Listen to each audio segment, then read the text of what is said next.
Hey, lovely people! Welcome back to my channel. If you have been following along, we are unpacking this book, The Gifts of Imperfection, by Dr. Brene Brown. And I just want to say really quickly, special shout out to all my friends who have been sharing my videos, people who have been messaging me and texting me to tell me that they are enjoying like talking about this or hearing it. People have went and purchased the books. People are planning to purchase the book. Either way, my goal is to document my application of the things in this book while also creating community and dialogue around it.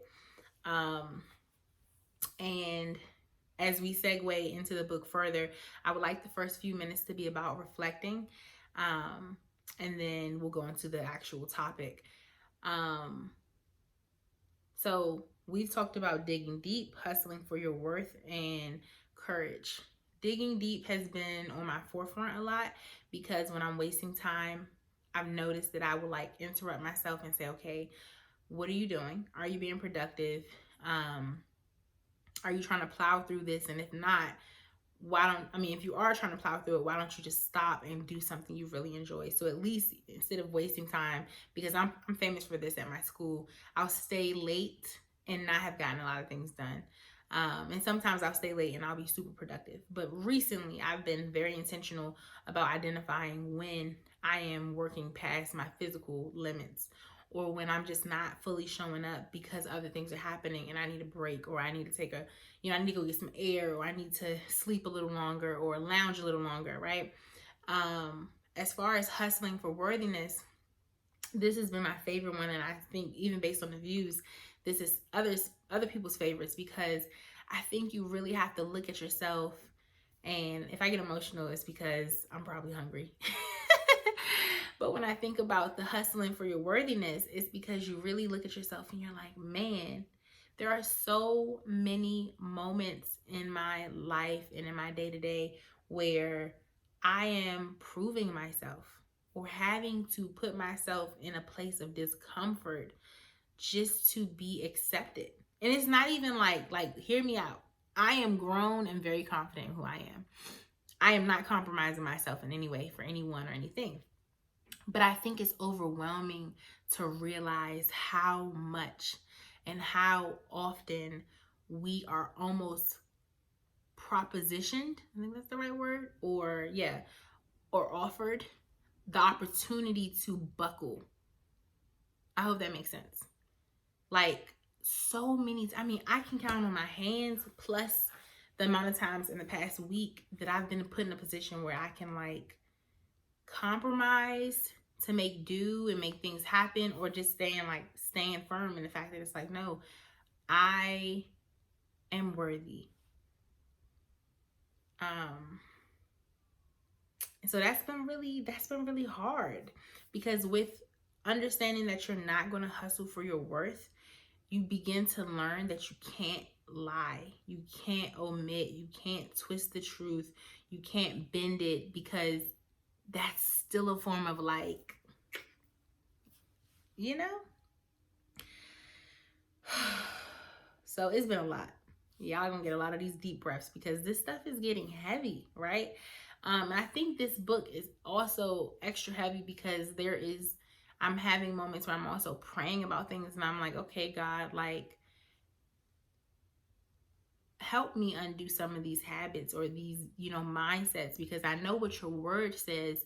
And then you have the practical information that highlights how sometimes hidden in your understanding of his word are still deeply rooted behaviors that you were taught. So it gets to be really heavy. And then we talk about courage, which is just, let me just go back so I don't say this wrong, which is to, to speak all of what's on your mind and telling someone about your heart completely, like things that's going on with you. And I know that's been really tough because it's been me having to assess, just like with the hustling for your worthiness, me having to assess, who am I talking to? Who am I sharing?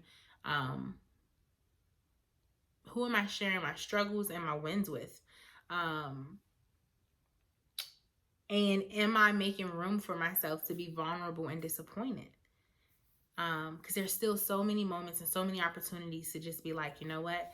I'm not going to tell anyone about this. I'm just going to lay low. And it's like, but am I shortchanging myself from being courageous? You know, am I not learning the lesson of vulnerability? Am I not teaching myself how to actually handle disappointment? Like, what am I missing when I play it safe? Right? So I might have to do like just a review video on my social medias, because this is a lot and I don't want to spend the whole time unpacking, because I know we all could unpack.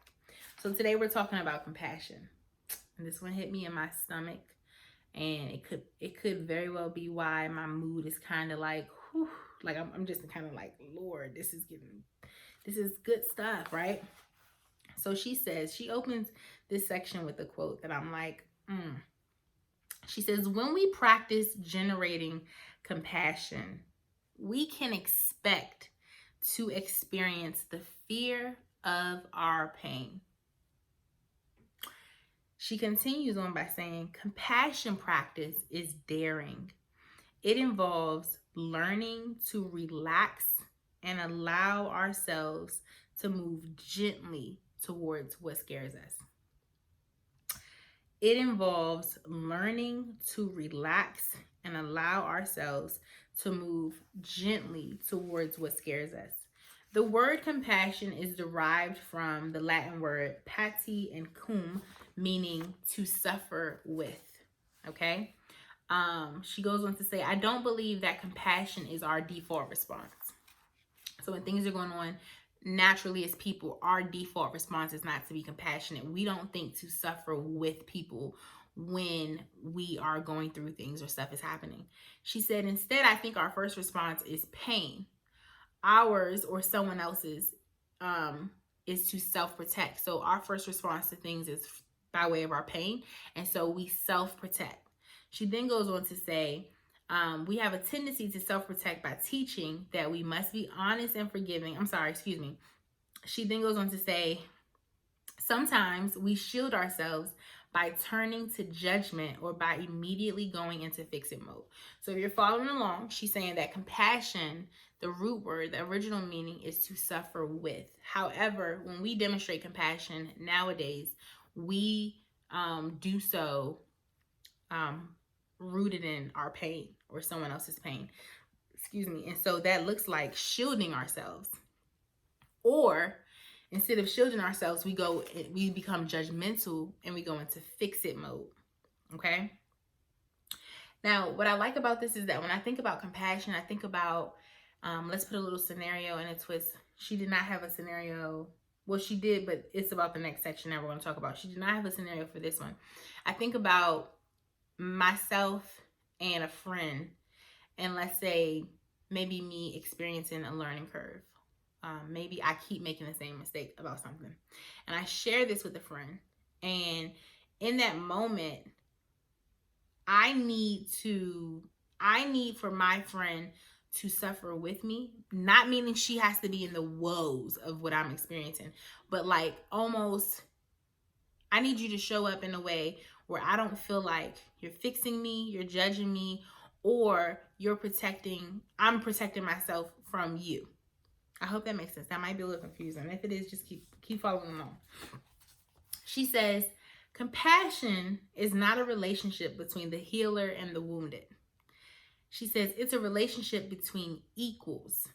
Only when we know our own darkness well can we be present with the darkness of others. Compassion becomes real when we recognize our shared humanity. And so she says, well, I'm going to pause right there. She says that in her story, compassion would look like someone just being there with them, sharing the space, not being a helper, not trying to fix them, just be there, right? Hold my hand.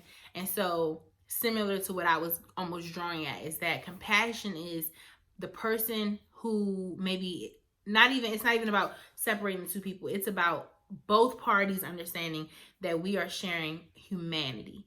That though what you're going through is more pronounced than what I'm going through right now, I'm not going to fix you. I'm not going to judge you. I'm not going to shield myself from you. I'm going to understand that we are equals. right? So this is kind of hard though, because it's like when we need compassion, whether we want to call it that, we have to understand that who we're going to is still our equal. And when someone comes to us and we need to practice compassion, they're still our equal. That's it in a nutshell. Because that's going to, drive me crazy. So I'm going to pause right there. I'm going to put a pin in that. The question of the video is, are you a compassionate person? First and foremost with yourself. Do you, and I know this might be like just unnecessarily deep, but I think it's worth thinking about. Do you shield yourself? Like, do you go into protection mode? Because the opening quote was so good. The opening quote says, when we practice generating compassion, we can expect to experience the fear of our pain. So when I read this, I think of like, okay, I need compassion in this season, but if I see things that remind me of the last season, I'm going to be afraid, right? If I see things that remind me of the pain, something of mine. When I see things that remind me of the pain from the last season, am I going to go into shielding myself? Am I going to judge my previous decisions? Am I going to be judgmental of my current decisions? Am I going to be judgmental of the process that I'm having in my mind about what's going on right now, right? And then, even like, this is a big one. Am I going to go straight into fix-it mode? Am I practicing compassion with myself? Because how can I expect compassion from anyone that I'm going to if I'm not being compassionate with me? Right? Don't we teach people how to treat us based on how we treat ourselves? And so that's the first question. Are you compassionate with yourself?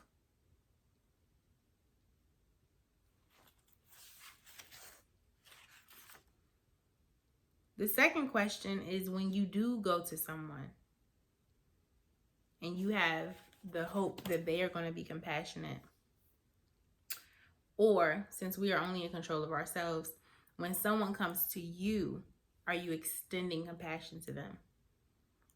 This book has shown me how damaging my language can be. And it can be, presented with good intent, but it can be harmful to the person that's listening if they are not mature, or if they really are in a like traumatic state, if that makes sense.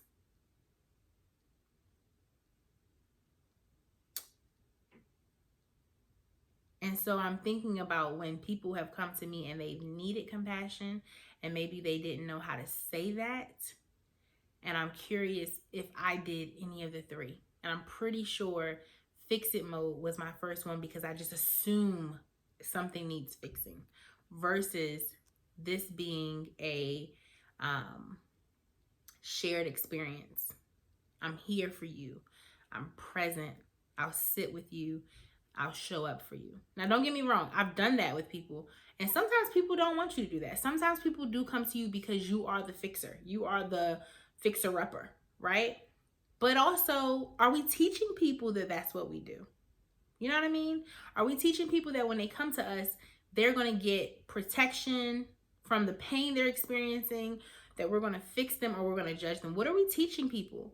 And what would our relationships look like if, when we need compassion, it was like, I'm present, I'm here, I'm sitting with you through this. That's it. I'm sitting with you through this so that you can experience what there is for you to experience.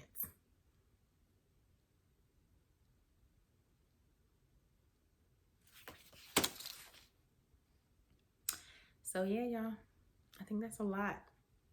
So this week, when someone tells you about something going on with them, and it doesn't always have to be a negative thing, it could just be like, hey, I'm just calling to share. I'm interested in you doing two things, because I'm going to try this. I want you to just be present, even go as far as to say like, well, I'm here. I am here, and we can stay on the phone, or I can come over and we can watch a meal. Like, what? And I don't even want to say whatever you need. You can also ask them what they need, but like to say, I'm here, I'm available. What does that look like? And then I would even go as far as to ask your family and friends or whoever confides in you if they felt compassion was extended, or if that's even what they were coming for. But most importantly, outside of the interactions with other people, I challenge you to look at yourself. When things happen and you have to unpack them, since our default is not to suffer with, are you going straight into shielding yourself, judging yourself, and fixing things up? And what are you going to do differently? Because I would assume if you're not being compassionate, you are probably taking yourself through the ringer. All right, y'all. That was a good one. That was a good one. Very, very different. Not a lot, but I think a lot to chew. As always, please like, subscribe, share this video, comment below. I love hearing from you. Also, continue to let me know what you think. If you have the book, if you've read the book, if you love the book, like, let's talk about it. And again, shout out to my family and friends who've been passing my YouTube along. Also, I have a blog where I sometimes talk about what I'm reading about and recording, that has fitness and travel and things like that, similar to the YouTube channel. So if you want to check that out, the information is below, but it is www.alicia-